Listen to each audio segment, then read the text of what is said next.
Love is in the Air is the next world event coming on Monday, February the 6th, and it's going to run until the 20th of February. And it's worth getting excited about because all of these achievements do go towards what a long, strange trip it's been, which of course, once you've done the world events that are needed for this, as I say, which includes All for Love, will give you the Violet Protodrake, which is a 310 speed mount. So if you don't get one of the mounts from the raiding achievements, then this is absolutely worth getting. Now, the first thing you're going to want to do is go to your capital city. So for the Horde, the best place is Orgrimmar, and you'll be able to speak to Q Pedal Feet. He'll then give you a quest called A Gift for the War Chief, where you just present a lovely charm bracelet to Thrall in Orgrimmar. When you accept this quest, you'll get a lovely charm collector's kit. Now, these can come from any mobs that can grant you XP. So at level 80, anything basically from 72 upwards. So going to places where there's really high mob density and AoE grinding, probably going to be the quickest way to get these. You don't need to loot them from the mobs. As you can see in my chat box there, they just appear in your inventory when something dies that would grant you XP. You could absolutely go and just do dungeons, like things like Old Kingdom's a particularly good one because all of those little spiders before you actually jump down after the second boss. There was a couple of places that was hotfixed back in the day, such as outside Icecrown, where all the skeletons are, like the mass amounts of them that you could pull and AoE. They was hotfixed to not drop, and so was the mobs at Frenzy Heart as well in Shodazar Basin. So absolutely go and try these high mob density places because they might work in Classic, but they was actually fixed in original Wrath of the Lich King to not give lovely charms. But somewhere like I am at the moment in the Catacombs, particularly as a Paladin, a prop Paladin, or something that can AoE lots of mobs down at once, these should give lovely charms, and there's quite a lot of them. But once you've grinded enough to get 10 lovely charms, you can right-click on the item to then make a bracelet. Then head over to Thrall in Orgrimmar, or if you started in Stormwind, you'll be going to see Varian Rin, etc. Just the leader of the capital city you took the quest from. And the quest in, you'll get 5 love tokens, which is the primary currency for this event, and you'll get a lovely Orgrimmar card. And you'll get a lovely card which will buff a primary stat depending on what city you complete this in. So for Orgrimmar and Darnassus, it's Agility. For Undercity and Stormwind, it's Intellect. For Thunderbluff and Ironforge, it's Stamina. And for the Blood Elf and Draenei capital city, it's Spirit. That quest we just done there is a daily, so you'll be able to do this every day for 5 love tokens and a little bit of gold. Now, onto the achievements. Charming requires you to create 12 of those lovely charms that we just made for Thrall there. So that's going to be 120 lovely charms in total. Now, you are actually going to need 4 of these at least to be able to complete the achievement Nation of Adoration, which is just to do that daily quest in each of the 4 capitals for your faction. Now, the next daily you can do to get more love tokens, because you are going to need quite a few of these and we're going to get onto why soon, it's called Bomb Bomb Blitz. When you accept the quest, you'll get Crown Chocolate Sampler. And all you need to do is use the Crown Chocolate Sampler on players or even NPCs all around the capital city that you actually got the quest from. If you see the sample satisfaction on your target, you know you can't use yours on theirs because someone's already used it. Damn them. So just buzz round, get your 10 done, and hand in the quest. One thing worth noting is if you lose your lovely charm kit, you can speak to the quest giver where you got the original quest from and get a new one. Now let's skip straight to the interesting one, which is Tough Love, because this is where you're actually going to be able to get an epic item. In Orgrimmar, just outside the auction house, you'll find Detective Snap Snagglebolt, and it will have 2 quests. Something Stinks and Man on the Inside. Man on the Inside is the quest that we're bothered about at the moment, but you are going to have to do both of these, and we'll get onto why soon. Man on the Inside will ask you to go to Shadowfang Keep. This is where we're going to get our epic neck. If you're Alliance, you're going to want to go outside the bank, and you'll see Inspector Snip Snagglebolt. He will give you exactly the same quests, Something Stinks and Man on the Inside. Once you've taken Man on the Inside, get to Shadowfang Keep with a group. Obviously, you're going to want a group for this because you're about to kill some bosses. When you head into Shadowfang Keep, just before you get to the door, you're going to see another guy that you need to talk to. And this time it's Investigator Fezzen Brass Stacks. So you're going to hand in Man on the Inside, and now he'll give you a daily to serve the court subpoena to Apothecary Hummel in Shadowfang Keep. Now, if you've done Brewfest, this is exactly the same. This is like going in BRD and killing Coram Diabrew. So you'll be able to kill this boss 5 times, assuming you've got 5 people that have the quest.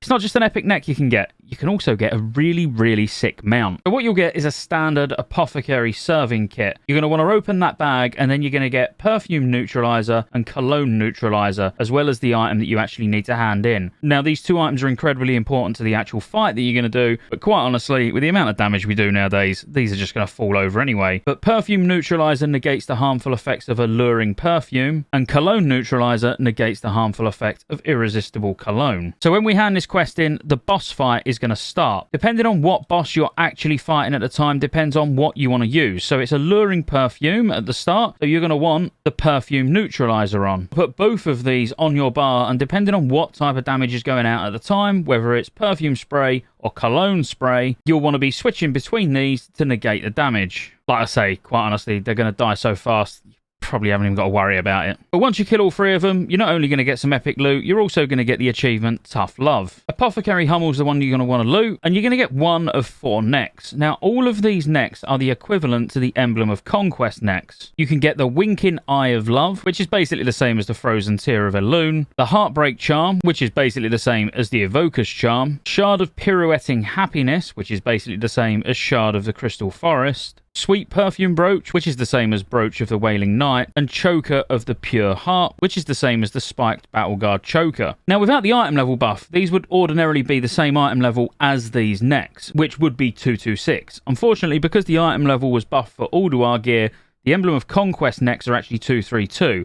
Now, we're very close to Lovers in the Air launching, and as of this moment in time, even in-game, they're 226. Because if I show you this, and we look at Winking Eye of Love, if we go to the chat box and we actually use the internal game link from Wowhead, you'll see a link to the item, and when we open it, it is actually 226. So it would be nice to see Blizzard put these up to 232, but with such a short amount of time before this actually goes live, maybe we won't see it straight away. Maybe they realise they've got it at 226 and actually buff the item level of them. This is the mount that I was referring to, which is X45 Heartbreaker, which is a love rocket that scales just like the Headless Horseman mount.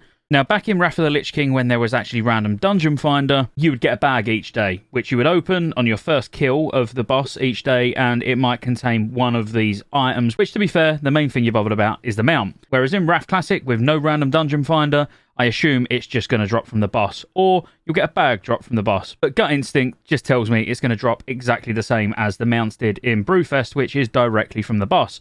So every time you kill the boss, it's got a chance of dropping the mount. There's also the Heartbreaker, which is a strange experimental device. There's also a Forever Lovely Rose, a Toxic Wasteling, the Heartbreaker, and a Vile Fumigator's Mask. But let's be fair, it's the mount that we're bothered about here. Now, if we head back over to where we got the quest to go to Shadowfang Keep, there was another quest, and this is part of an achievement. This achievement's called Dangerous Love, and it's to assist the Steamweedle Cartel in stopping the Sinister Crown chemical co-plot. So first of all, you're going to want to get the quest Something Stinks. You're then going to want to look for guards that have got pink smoke coming off of them. They'll also have a debuff saying heavily perfumed. Simply use your Snagglebolt's air analyzer on the guards, and you'll need to do this 6 times. Once you've handed it in, you'll get a follow-up called Pilfering Perfume. You'll instantly start auto-running in a disguise, and you're going to want to head outside the capital city, find the Venture Co guys that are stood by some stockpile. They'll throw a crate at you, and you have to just run it back to where you got the quest. Once you've run outside the gates and grabbed the crate and gone back and handed in, the Alliance will get a quest to speak to Marion Sutton at the Gilded Rose in Stormwind Trade District, and the Horde will have to speak to Roker at the Gottries Travelling Goods in Orgrimmar Drags District. Next, you're going to be hot on the trail, having to look for someone. It will tell you exactly where to go as Horde or Alliance, so it's going to be the bank, the auction house, and the barber shop. When you run in, you'll be stunned for about 6 to 7 seconds where you can't move at all while you're searching, and you'll see the mob blind you and then run away. Next, you'll then go and check the bank. Exactly the same thing will happen where you get stunned, and then you're just going to go to the barbershop and the quest is done. Once you're finished in the barbershop, head back, hand in, and it's on to the next quest. This is the last part before you get the big daily. If you're Alliance, you're going to get sent to Stormwind Harbour, and if you're Horde, you're going to get sent to the Zeppelin. Speak to the Venture Co guy you got to speak to, which, in the case of the Horde, it's Snivel Rust Rocket, just next to the Strangleform Val Zeppelin Master.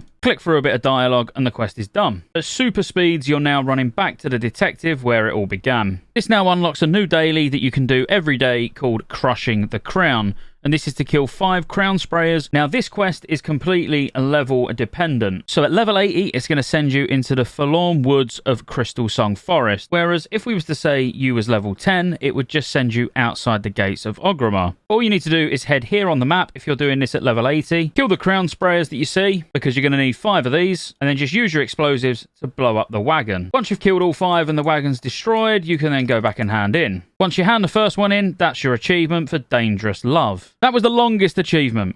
All of the rest are really simple, I promise. Now, all the other achievements really revolve around getting yourself love tokens from doing the dailies. Starting with B Mine is to eat the 8 bag of candies, heart candies listed below. So if you head to the vendor where the rest of the Crown Chemical guys are, where you get your quests, for 2 love tokens, you'll be able to buy a bag of heart candies. Now, when you buy these, you actually get 10 charges, and you simply right-click to make a heart candy. You're looking at the text underneath where it says a sweet and chalky treat. You're the best is this one. The next one is you're the best again, so that's no good. You're the best again. But like trying to tell me something. No. I'll follow you all around Azeroth. You're the best again. All yours. But once you get all of these done, you'll get the achievement. So keep buying these candies and eating them until you tick off all of those achievements. And job is a good one. You've got the achievement Be Mine. We've already covered charming. All you need to do is just create 12 lovely charms. Fistful of Love is to use a handful of rose petals on each of the class and race combinations below. Again, this comes down to love tokens. You'll be able to get 5 of these for 2 love tokens. And annoyingly, there's 11 for the achievement, which means you can't just buy 2 stacks. You're going to need 3 and you're going to have some left over. If you're on a particularly one-sided server, going into Wintergrasp or Battlegrounds in general is going to be the way that you're going to be able to get these. If you're on a fairly balanced server, just running around in Dalaran, keeping your eye out for the race and class combos and using your handful of rose petals on them makes this a fairly easy achievement. Next up, we've got Flirt with Disaster, which is to get completely smashed, put on your best perfume, throw a handful of rose petals on Jeremiah Payson, and then kiss him. You'll regret it in the morning. So what you can get here with love tokens is also some colognes and perfumes, one which increases attack power by 75. So what you can get here is 3 different types of colognes and 3 different types of perfumes. Each of the colognes give 75 attack power, 20 defense rating, or 45 spell power, and the perfumes give the same. Now for this achievement, you might as well just get any of these that you want. Let's say you want Victory Perfume. You're going to want to use one of your handful of rose petals that you should have from doing the achievement a while ago. Before you go running off to Undercity, make sure you go in and see Barkeep Morag in Orgrimmar. Pick up a few strong alcoholic beverages. Always get more than you need. So once you've got all your stuff, head over to Undercity. In the centre where the bank is, if you look down underneath the ramp, there's Jeremiah Payson. He's the cockroach vendor. Go down to him, bang on your best perfume, bang him with them handful of rose petals, get absolutely smashed drinking all the bourbon that you got earlier on, and then give him a little kiss. And for the Alliance, it's exactly the same, but you're going to look for Sraz, who's the pie vendor, which just circles around the Great Forge in Ironforge. The next achievement we're going to want to get is Pity the Fool. So the achievement requires you to do this in 5 places, which is Wintergrasp, the Battle Ring of Gurubashi Arena in Stranglethorn Val, Arathi Basin, so actually in the battleground at the Blacksmith, Cullen Stratholme as in the dungeon, and Nax as in the raid. So you're going to need to buy 5 love falls, which are going to cost you 10 each. Head to each of the locations, dropping a love fall, and type in /pity. Once you've done it in all 5 locations, you'll get the achievement. For this, once again, you're going to have to head over to the vendor and spend some love tokens. You need to enjoy a buttermilk delight with someone in Dalaran at a romantic picnic table during the Love is in the Air celebration. So first of all, getting the picnic table is going to cost you 10 love tokens, so get that first. Now you're going to need boxes of chocolates. You're actually going to need to get these anyway for Sweet Tooth. So when you buy a box of chocolates, you open it up and you'll get a selection of chocolates. Once you sample all of these, being Sweet Surprise, Buttermilk Delight, Very Berry Cream, and Dark Desire, you'll get the achievement Sweet Tooth. But for Lonely, you're going to want another Buttermilk Delight, so you can head to Dalaran, have someone sit at your romantic picnic basket with you, and just sit and eat that Buttermilk Delight. Another achievement done. We're nearly there. The next achievement is Lovely Luck is on your side. Now, you haven't got to worry about getting this one done, because it's not actually part of the wider meta achievement, but if you do want to get it done, you need to buy lovely dress boxes and hope you get the black dress inside, which I was quite lucky and actually got it in 2. Next up, you need to obtain a bouquet of red or ebon roses during the Love is in the Air event. Now, there's a few places you can get this, one being Prince Keliseth in Utgard Keep, another being Prince Taladram in Anchorhet Old Kingdom, and Maiden of Grief in Halls of Stone. Simply pull the boss, kill it, and hopefully win the bouquet of flowers. Permapedal is a very easy one. Do your dailies, get your love tokens, and simply buy the true silver shafted arrow. Once you've done that, add that to your pet collection, and you've got the achievement. 2 left. The Rocket's Pink Glare, very simple. Buy love rockets from the vendor, and you need to shoot 10 rockets off in 20 seconds. Literally, just keep spamming it at the floor on every cooldown, looking at all the flashy animations that go on alongside it, and you've got your achievement. And finally, Shafted, which is to shoot 10 players with the silver shafted arrow. Again, you're just going to need your love tokens, buy a few stacks of silver shafted arrows, find a player that's sitting looking fairly bored, and fire a silver shafted arrow at them. As long as they don't currently have a non-combat pet out, do this 10 times and you're done. Oh, and I feel like that was quite a comprehensive guide to Love is in the Air. So you'll be able to get the mount, you'll be able to get all the achievements, you'll be able to, everything that you need to get, all your little pets and everything. Make sure you're doing that boss every single day to try and get that big pink love rocket. Feels like I'm talking about something very different to a WoW mount, but still, good luck. See you on the next one.